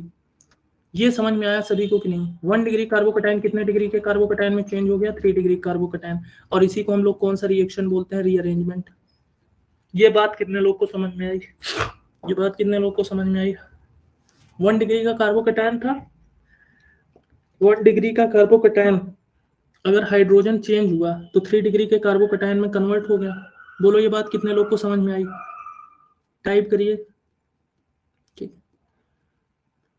ठीक, गुड। अब क्वेश्चन ध्यान से देखिएगा, यहां तक तो किसी को तकलीफ नहीं होनी चाहिए। अब ध्यान से सुनिएगा, ये बन गया 3 डिग्री का कार्बोकैटायन और हाइड्रोजन सब पे दर्शा दो। यहाँ पर कितने हाइड्रोजन है? 2। यहाँ पर हाइड्रोजन 2। अब ध्यान से देखो, अब स्टेप 2 में बीटा एलिमिनेशन होगा, बीटा वाला हाइड्रोजन एलिमिनेट होगा। अब यहाँ पर बीटा एलिमिनेशन कौन कराएगा? एल्कोहल कराएगा। अब एल्कोहल के पास 2 चॉइस है, बीटा कार्बन ये भी है और बीटा कार्बन ये भी है। तो ध्यान से देखो, इसको 1 कह रहे हैं, इसको 2 कह रहे हैं। तो आप पहले क्या करिए, दोनों से हाइड्रोजन निकाल के प्रोडक्ट बना लो। जब यहां से निकलेगा तो डबल बॉन्ड इधर आएगा और यहाँ पर CH3। ठीक, और जब यहां से निकलेगा तो डबल बॉन्ड इधर आएगा और यहाँ पर CH3। अब क्वेश्चन उठता है, इसमें मेजर प्रोडक्ट कौन होगा और माइनर कौन सा होगा? यहाँ पर क्वेश्चन उठता है, मेजर प्रोडक्ट क्या होगा और माइनर क्या होगा? तो ध्यान से देखो, यहाँ पर जो कार्बन है, इससे कौन सा ग्रुप जुड़ा है? इधर CH2। और इससे खुद क्या जुड़ा है? हाइड्रोजन। यहाँ पर इससे एक क्या जुड़ा है? बस इतना ही जुड़ा है। ठीक, यहाँ पर देख लो, पहले कार्बन बना लो सब। इस कार्बन से CH3 जुड़ा है, तो एक हाइड्रोजन नहीं, ठीक है, एक ही जुड़ेगा। इस कार्बन से यहाँ पर कौन सा ग्रुप जुड़ा है? CH2।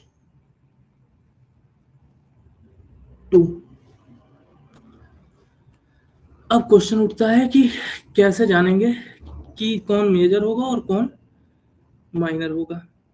अल्फा हाइड्रोजन गिनने की कहानी है यहाँ पर। अच्छा, एक क्वेश्चन, एक चीज तो मुझसे गलत ही हो गई। एक सेकंड ध्यान से देखो, ये दोनों प्रोडक्ट सेम ही बनेंगे।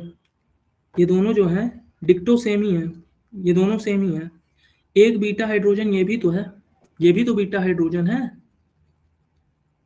थोड़ा सा मुझसे ये गलती हो गई, ध्यान से देखो गलती क्या हुई है, ध्यान से देखो। ये बीटा सी वाला और ये बीटा दोनों सेम ही है कि नहीं? दोनों CH2 है ना, तो ये दोनों बीटा हाइड्रोजन सेम है। तो हमें इसको देखना ही नहीं था, ये एक ही में से निकालना था। इसको हटा दो भाई। देखो एक चीज ध्यान से देखिए, ये दोनों बीटा जो है, ये दोनों क्या है? दोनों सेम बीटा है, जिसको मैं हाईलाइट कर रहा हूँ। ये देखो, ये और ये, तो इन दोनों में से कहीं से भी हाइड्रोजन निकालोगे प्रोडक्ट वही बनेगा। मगर ये जो बीटा है, ये भी तो बीटा है ना, इसके रिस्पेक्ट में ये भी तो एक बीटा हाइड्रोजन है। तो 2 प्रोडक्ट बनेंगे, एक इसमें से, दोनों में से कहीं से हाइड्रोजन निकालो और एक यहाँ से। तो जब यहाँ से हाइड्रोजन निकालोगे तो क्या प्रोडक्ट बनेगा? You will get this.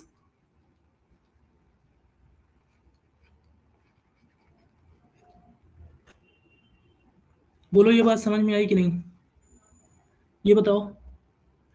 वही विवेक, वही कह रहा हूँ, ये बात सबको समझ में आई? जो ऊपर और नीचे वाले बीटा थे वो सेम थे, मगर एक बाहर जो CH3 वाला बीटा था वो डिफरेंट था, तो 2 प्रोडक्ट बनेंगे। बोलो ये बात समझ में आई? यस और नो? अब कुछ नहीं, आपको बीटा हाइड्रोजन गिनना है। क्या गिनना है? Beta hydrogen. तो अगर इस कार्बन को देखें तो इसके बगल ये CH2 ग्रुप और ये CH2 ग्रुप, ये बीटा कार्बन और ये बीटा कार्बन जोड़िए, कितना बीटा कार्बन हो गया? 4। तो कितने रेजोनेटिंग स्ट्रक्चर? 5। बट यहां पर देखो, यहां पर एक बीटा हाइड्रोजन ये हो गया, 3 हाइड्रोजन यहां से आ जाएंगे, 2 यहां से आ जाएंगे, 5, और 2 यहां से आ जाएंगे, 7। इसमें कितने बीटा हाइड्रोजन है? 7। तो यहाँ पर रेजोनेटिंग स्ट्रक्चर कितना बनेगा? 8। तो ये वाला जो होगा ये मेजर प्रोडक्ट हो जाएगा, ये आपका माइनर प्रोडक्ट हो जाएगा, ये आपका सिडजेप प्रोडक्ट कहलाएगा, ये आपका हाफमैन प्रोडक्ट कहलाएगा। बोलो इसमें किसी को दिक्कत? कर लेंगे हम, घर पे थोड़ा इसको देख लेना ये वाला एग्जांपल। बोलो यहाँ तक क्लियर है सभी को? एलिमिनेशन रिएक्शन अच्छे से समझ में आया सभी को? सर सिडजेप रूल एक क्वेश्चन बता दीजिएगा, अगर सेकेंडरी ब्यूटिल क्लोराइड से केओएच का रिएक्शन कराएंगे इन प्रेजेंस ऑफ हीट, तो सर इसमें कौन सा प्रोडक्ट फॉर्म होगा? एक बार अपने से करके देखना सौम्य, एक बार अपने से करना, स्ट्रक्चर बना के करना, नहीं होगा तो बताऊंगा। जितना पढ़ाया था एक बार कोशिश अपने से कर लीजिए। सर रेजोनेटिंग स्ट्रक्चर आप बताएं, अल्फा हाइड्रोजन को देख के करते हैं। तो जितने अल्फा हाइड्रोजन होंगे उससे एक ज्यादा। सर बीटा हाइड्रोजन क्यों देख रहे हैं? सॉरी मैंने बीटा बोल दिया क्या? सॉरी, इसको अल्फा ही कहेंगे, just wait for a second. ये अल्फा कार्बन होगा, इसे अल्फा कार्बन बोलेंगे, बीटा मैंने लिख दिया, सॉरी, दिस इज अल्फा। जिसको बीटा लिखा है उसको अल्फा कर लीजिए, अल्फा कार्बन उसको कहेंगे। डबल बॉन्ड के बगल वाले कार्बन को अल्फा कार्बन बोलते हैं, ये अल्फा कार्बन होगा। यहाँ पर अल्फा कार्बन दो है, दो हाइड्रोजन, चार हाइड्रोजन, अल्फा हाइड्रोजन चार है तो रेजोनेटिंग स्ट्रक्चर 5। यहाँ पर देखिए ये अल्फा कार्बन, ये भी अल्फा कार्बन, ये भी अल्फा कार्बन, तो इसमें कितने हैं? 3 2 5 2 7, तो इसमें रेजोनेटिंग स्ट्रक्चर बनेंगे 8। बस यहाँ पर रीअरेंजमेंट वाला क्वेश्चन ध्यान दीजिएगा, घर पे एक बार इसको अच्छे से देखिएगा, नहीं समझ में आएगा तो कल फिर से बता दूंगा। एक बार अपने से करके देखिए, नहीं आएगा तो एक क्वेश्चन और करा देता हूँ। मुझे लगा था आज मैं E2 रिएक्शन पूरा कंप्लीट करा दूंगा, मगर आज पूरा समय इसी में चला गया। देख लीजिए जो आपका क्वेश्चन था, यही क्वेश्चन था सौम्य शायद आपका, देख लीजिए आप भी अपना question.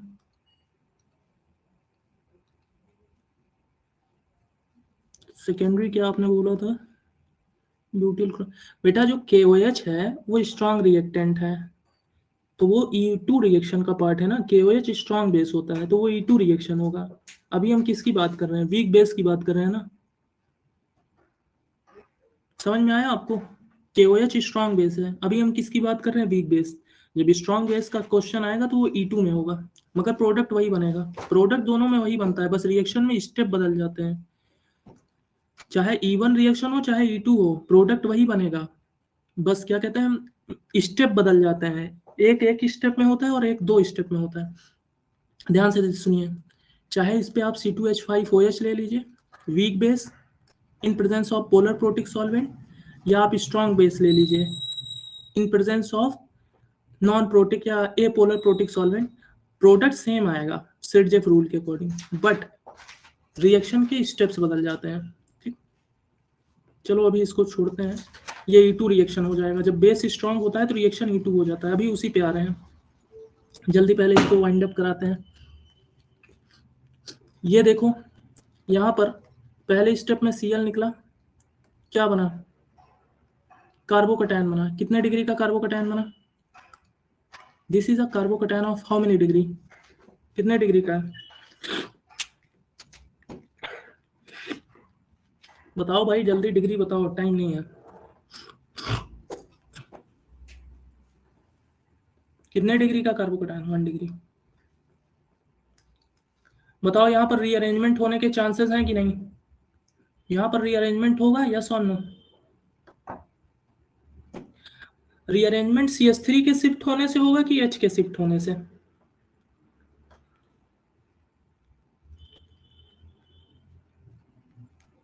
Hydrogen, good good good, ध्यान से सुन लो बेटा। अगर हाइड्रोजन है तो हाइड्रोजन ही शिफ्ट होगा, मगर मान लो कंपाउंड अगर ऐसे होता, मान लो कंपाउंड ऐसे होता और यहाँ पर ये दिया होता C2H5OH, तो ध्यान से देख लो, ये आपका बनता। अब यहाँ पर देख लो बेटा, ये जो बना 1 डिग्री का बना। अब यहाँ पर 1 डिग्री का कार्बन, यहाँ पर हाइड्रोजन नहीं है, तो यहाँ पर कौन सा ग्रुप शिफ्ट होगा? मिथाइल ग्रुप शिफ्ट होगा। तो ध्यान से दोनों चीज देख लो, यहाँ पर हाइड्रोजन है तो हाइड्रोजन शिफ्ट होगा और पॉजिटिव चार्ज यहाँ आएगा, इसको हम लोग बोलते हैं 1,2 हाइड्रोजन शिफ्ट। तो यहाँ पर जब हाइड्रोजन शिफ्ट होगा तो ये किस में कन्वर्ट हो जाएगा,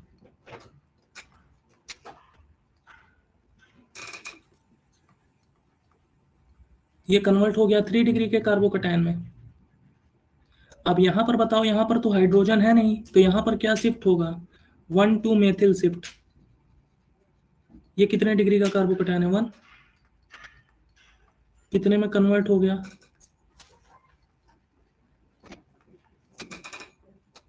ये सॉरी CH2 यहाँ चला गया, पॉजिटिव यहाँ आएगा, तो ये कितने डिग्री के कार्बोकैटायन में कन्वर्ट हो गया, 3 डिग्री।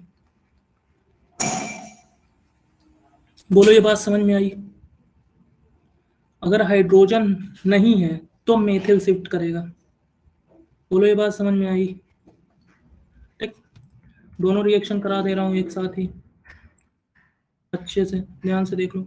अब देखो यहाँ पर कितनी पॉसिबिलिटी है, यहाँ पर कितने बीटा हाइड्रोजन है, ये भी है, ये भी है और ये भी है।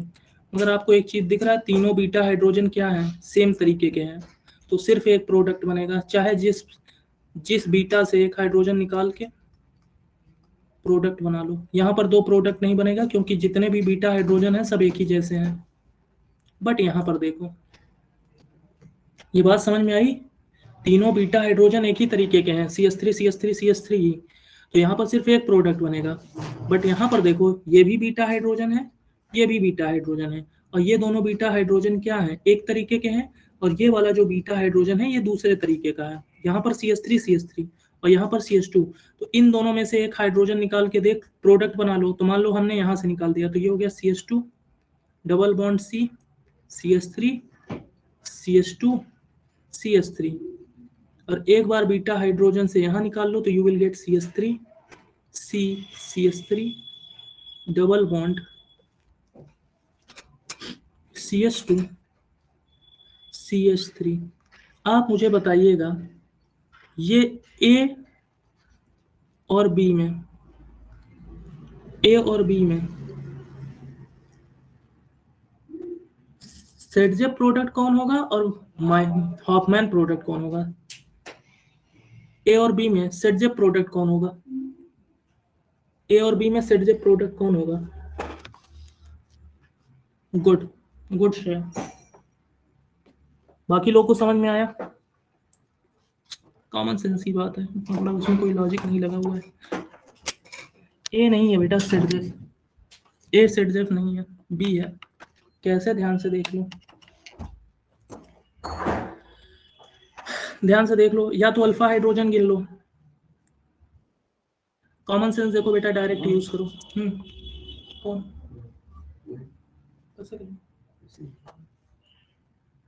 पूछो, अकाउंट नहीं चल रहा है।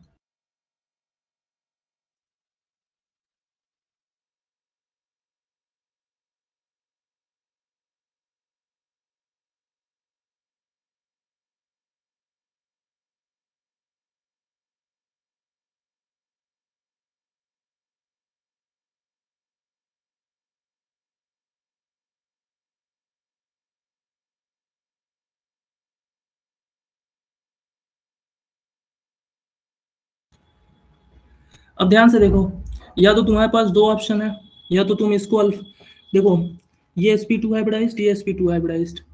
चलो sp2 को गोली मारो, वो आप घर पे देख लेना। ये देखो, ये जो कार्बन है और ये जो कार्बन है, इससे कोई कार्बन नहीं जुड़ा है, इससे सिर्फ कितने कार्बन जुड़े हैं, 2। अब इसको देखो और इसको देखो, इससे एक कार्बन इधर जुड़ा है और 2 इधर जुड़े हैं, इससे 3 कार्बन जुड़ा है, यहाँ पर H होगा, इसको ऐसे लिख लो, इससे कितने कार्बन जुड़े हैं, 3, तो ये मेजर सब्सटीट्यूटेड हो गया, ये लेस सब्सटीट्यूटेड, तो ये हो गया सेडजेप प्रोडक्ट और ये हो गया हाफमैन प्रोडक्ट। बोलो ये बात समझ में आई सभी को।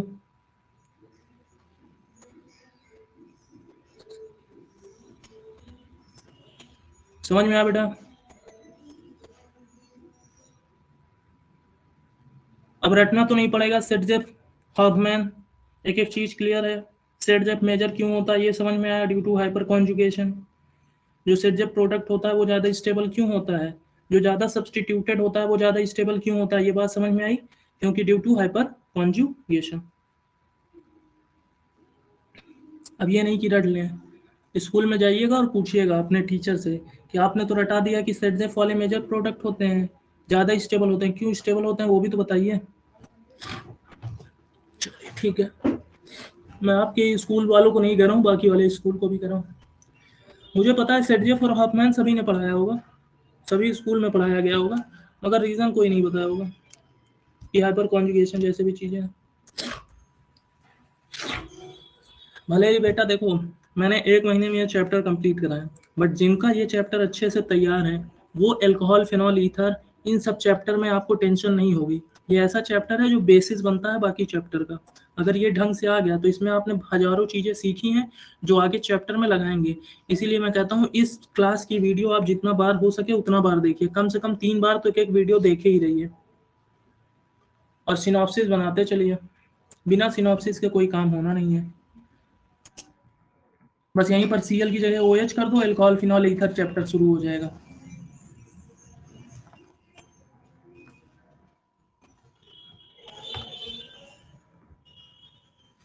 हेलो एल्केन में से अल्केन की जगह OH लगा दो, दूसरा चैप्टर स्टार्ट हो जाएगा।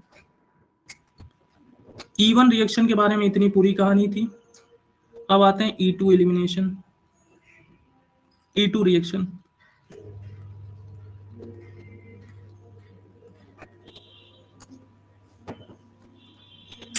लिख देना, this reaction takes place,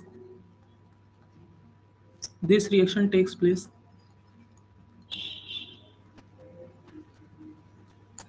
in presence of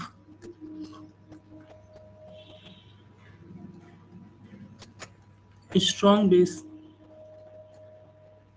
ये रिएक्शन किसके प्रेजेंस में होती है? Strong base, such as NaOH और KOH। बेस स्ट्रॉन्ग होगा, ठीक है।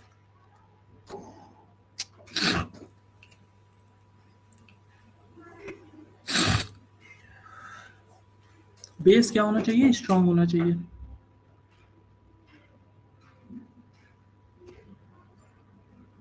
अब ध्यान से इसमें देखिएगा क्या होगा। मान लीजिए आपको ये रिएक्शन दिया हुआ है,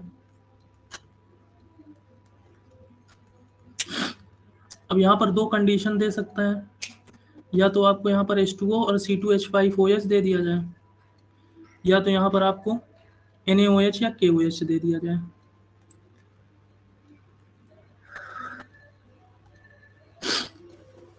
ध्यान से सुनिएगा,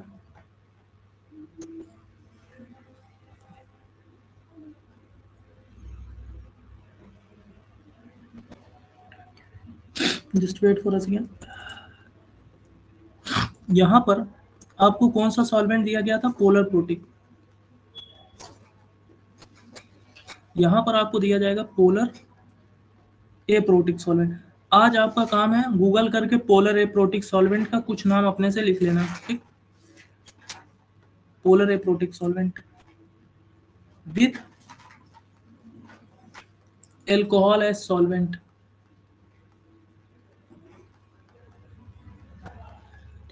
तो यहाँ पर जान जाना तुरंत रिएक्शन क्या होगी? E1 होगी, कितने स्टेप में होगी? 2 स्टेप, कार्बोकटायन बनेगा, ठीक, फिर प्रोडक्ट बनेगा। मतलब ये सिमिलर किसके होगा? SN1 रिएक्शन के सिमिलर होगा। बट यहाँ पर अगर स्ट्रॉन्ग बेस है तो रिएक्शन क्या होगी? E2 होगा। रिएक्शन कितने स्टेप में होगा? 1। प्रोडक्ट दोनों में वही बनेगा, प्रोडक्ट दोनों में सेम बनेगा, चाहे E1 रिएक्शन हो चाहे E2 हो, प्रोडक्ट में कोई फर्क नहीं आता, बस स्टेप बदल जाते हैं। आई बात समझ में? प्रोडक्ट दोनों में वही बनेगा, चाहे E1 रिएक्शन हो चाहे E2, बस ये 2 स्टेप में होता है और ये सिंगल स्टेप में होता है। अब देखो मैकेनिज्म, यहाँ भी प्रोडक्ट वही बनेगा, देखो R CH double bond CH3, यहाँ पर CH3 कर लो तब ज़्यादा सही लगेगा, और यहाँ भी वही प्रोडक्ट बनेगा, यहाँ भी वही प्रोडक्ट बनेगा, CH3 CH CH2। बस मैकेनिज्म में फर्क पड़ता रहता है। अगर वीक बेस है तो रिएक्शन 2 स्टेप में, और स्ट्रॉन्ग बेस है तो रिएक्शन 1 स्टेप में। देखो रिएक्शन इसका मैकेनिज्म एकदम सिंपल है। Mechanism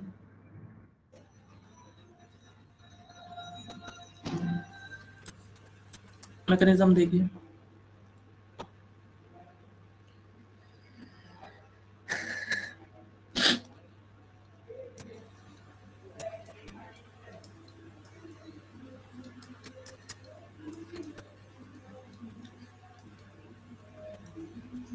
polar aprotic solvent, polar aprotic solvent, और यहाँ पर हम लोग एल्कोहलिक क्या लेंगे, एल्कोहलिक NaOH और KOH।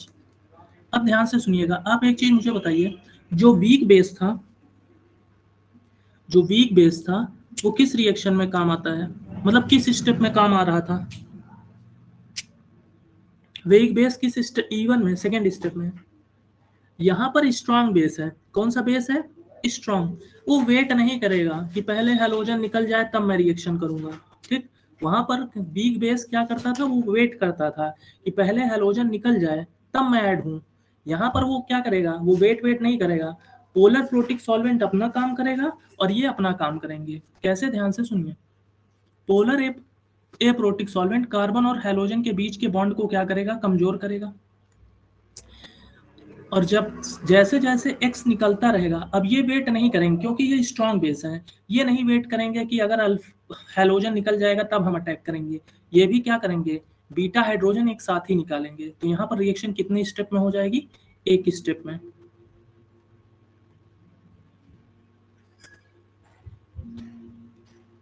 यहाँ पर एक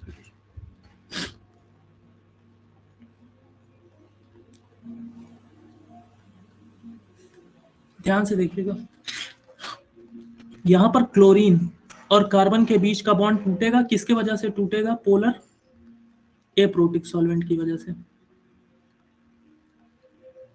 पोलर एप्रोटिक सॉल्वेंट कार्बन और Cl के बीच का बॉन्ड तोड़ेगा, और चूंकि बेस स्ट्रांग है तो वो वेट नहीं करेगा कि क्या कहते हैं, पहले Cl निकल जाए तब हम अटैक करेंगे। यहाँ पर कौन आके हाइड्रोजन को एक्सट्रैक्ट करेगा,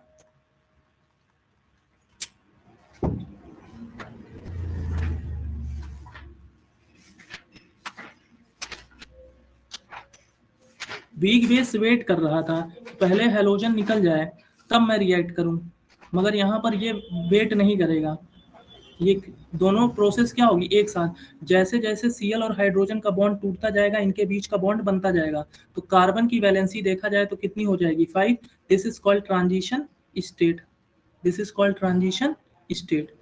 यहाँ पर दोनों प्रोसेस एक साथ होगी और सिंगल स्टेप में ही ये दोनों निकल जाएंगे, and you will get CH3 CS double bond CS2। और ये स्टेप क्या होगी, slow step.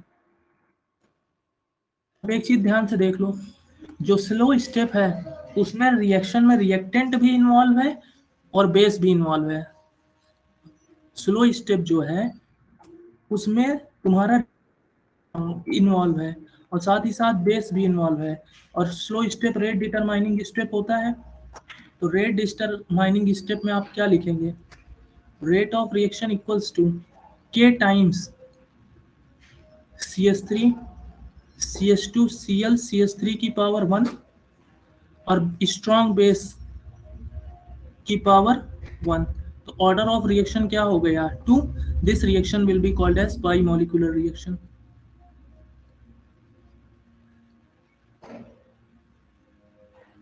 This will be called as bimolecular reaction.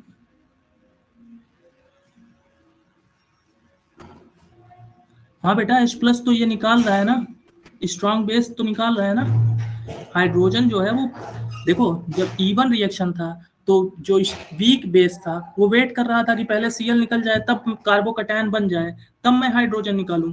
यहाँ पर स्ट्रॉन्ग बेस कार्बोकैटायन बनने का वेट नहीं करेगा, उधर से Cl पोलर प्रोटिक सॉल्वेंट निकलवाएगा, पोलर एप्रोटिक सॉल्वेंट हैलोजन के और कार्बन के बीच को बॉन्ड करेगा, तो यहाँ पर ये बॉन्ड तोड़वाएगा। और स्ट्रॉन्ग बेस भी हाइड्रोजन को एक साथ ही निकालेगा। तो यहाँ पर कार्बन की वैलेंसी जैसे जैसे Cl निकलेगा H निकलेगा, यहाँ पर वैलेंसी क्या होती जाएगी, यहाँ पर बॉन्ड भी बनता जाएगा, तो टोटल बॉन्ड की संख्या 5 हो जाएगी। जिसे हम लोग बोलेंगे ट्रांजिशन स्टेट। पूरा रिएक्शन कितने स्टेप में हो रहा है, सिंगल स्टेप। तो ये कौन सा रिएक्शन होगा, कंसर्टेड रिएक्शन। जो एक स्टेप में होता है उसे हम क्या बोलते हैं, concerted reaction. And it is similar to SN2 reaction. ये पहला पॉइंट, ये दूसरा पॉइंट, ये तीसरा पॉइंट।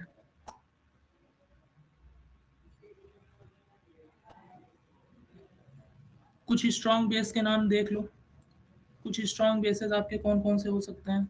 रिएक्शन किसके प्रेजेंस में कराओगे? Strong base.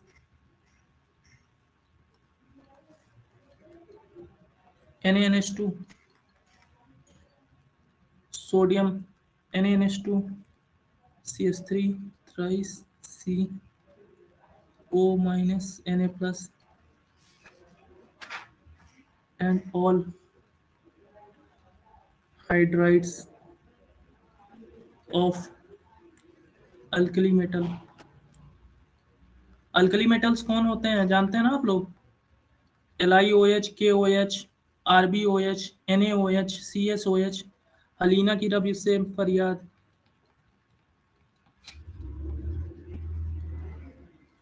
तो इसके साथ OH जोड़ दोगे तो LiOH, NaOH, KOH, RbOH, CSOH, FrOH। तो ये they are called hydrides of alkali metal. ये सब स्ट्रॉन्ग बेस होते हैं, याद रखना। NaNH2 is also strong base and this is also strong base.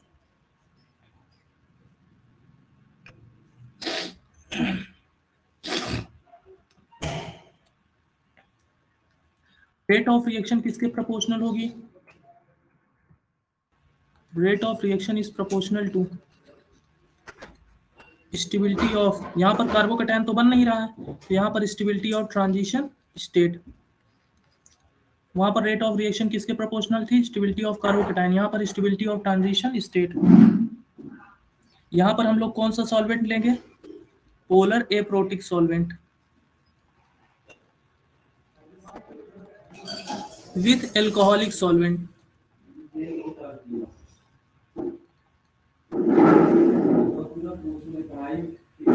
यहाँ पर कोई रीअरेंजमेंट होगा? यहाँ पर कोई रीअरेंजमेंट होगा? यहाँ पर कोई रीअरेंजमेंट होने की चांसेस है?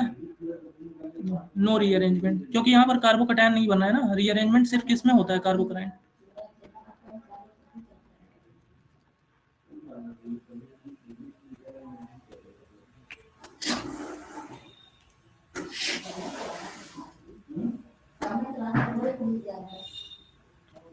यहाँ तक समझ में आया सभी को? यहाँ तक सभी को समझ में आया? यहाँ तक सभी को एक एक चीज समझ में आई? कुछ रटना तो नहीं पड़ रहा है, चीजें समझ में आ रही हैं?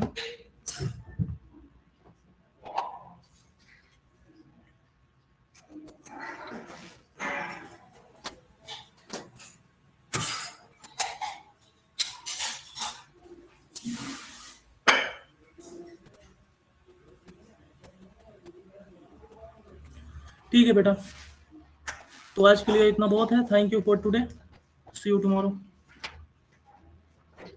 मैथ्स की क्लास 7:30 बजे से शुरू होगी। बेटा जितने भी वीडियोस आपको पढ़ाया जा रहे हैं, कम से कम उसको 2-3 बार देख लीजिए। अगर आपका चैप्टर 1 बहुत अच्छे से स्ट्रांग है, आपको एक एक चीज चैप्टर 1 की आती है, सब चीज दिमाग में है, आपको नैनो सेकेंड्स में चीजें याद आ रही हैं, तो सेकंड, थर्ड, फोर्थ चैप्टर बहुत सरल हो जाएगा। ठीक है बेटा, थैंक यू। लीव। कोई चीज आपको रटाई नहीं जा रही है। Rate of cleavage of sewage, अभी बेटा बताया तो था। Rate of cleavage of CX bond CI greater than CF greater than CCl CBr। अभी तो पढ़ा है ना, CI greater than CBr greater than CCl greater than CF।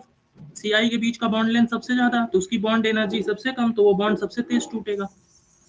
अभी तो बताया बेटा, स्टार्टिंग में वही तो बताया था आपको कि CI का बॉन्ड सबसे तेज टूटता है, फिर CBr, फिर CCl, फिर CF, क्योंकि CI का बॉन्ड लेंथ सबसे ज्यादा है। बॉन्ड लेंथ सबसे ज्यादा तो बॉन्ड एनर्जी सबसे कम, वो बॉन्ड सबसे कमजोर होगा। ये होता है Saumya, CI greater than CBr greater than CCl greater than CF। चलिए कल एक बार फिर आपको समझा दूंगा। यही वीडियो देखिएगा, स्टार्टिंग में ही पढ़ाया हूँ। CI बॉन्ड सबसे तेज टूटता है क्योंकि बॉन्ड लेंथ सबसे तेज ज्यादा बड़ा होता है और बॉन्ड एनर्जी सबसे कम होती है। चलिए ठीक है everyone, leave. Thank you for today. Thank you sir. Thank you. Bye sir. Bye.